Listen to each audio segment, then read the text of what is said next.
Naging tensyonado ang plenaryo nitong Martes sa Senado dahil sa mainit na debate kaugnay ng impeachment complaint laban kay Vice President Sara Duterte.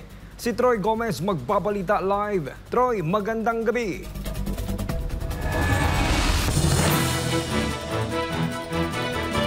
Kyle, magandang gabi sa iyo. Kani-kanina lamang ay nagkasagutan ang ilang senador sa plenaryo kaugnay sa paghahanda na dapat nilang gawin para sa impeachment trial ni Vice President Sara Duterte. Nauna nang iginiit ni Senator Coco Pimentel na dapat mauna ang panunumpa ng senator judges bago payagang magsalita si Senator Ronald Bato de la Rosa. Ngunit hindi ito pinayagan ni Senate President Chis Escudero.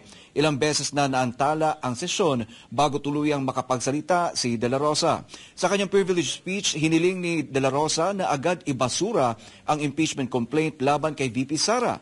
Inihalin tulad niya ito sa pagtatayo ng bahay na ayon sa kanya dapat may malinaw na plano at matibay na pundasyon.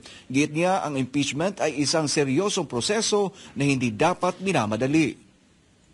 Now, imagine a House of Representatives that built and filed the impeachment complaints against Vice President Sara Zimmerman Duterte. Trabahong inupuan sa simula. At noong papalapit na ang deadline, biglang naging buzzer beater. Mabilisang pinasa sa atin at ngayon tayo naman ang pinipilit at minamadali.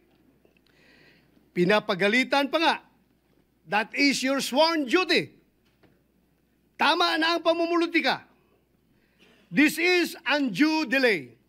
Mr. President, the House of Representatives are of the belief that they have built a solid case against Vice President Sara Zimmerman Duterte, prompting them to file an impeachment case.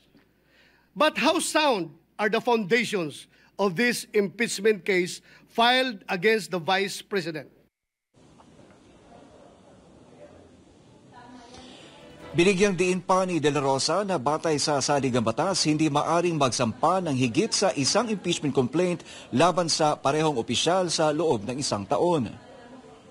That in view of its constitutional infirmities and questions on the jurisdiction and authority of the 20th Congress, the verified impeachment complaint against Vice President Sara Zimmerman Duterte be dismissed.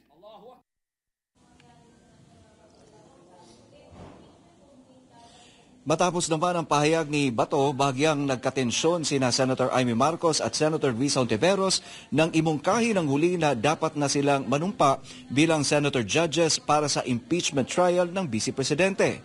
Ayon sa minorya, dapat nang mag-convene ang Senado upang magsilbing impeachment court para sa trial dahil ito anila ay naaayon sa saligang batas.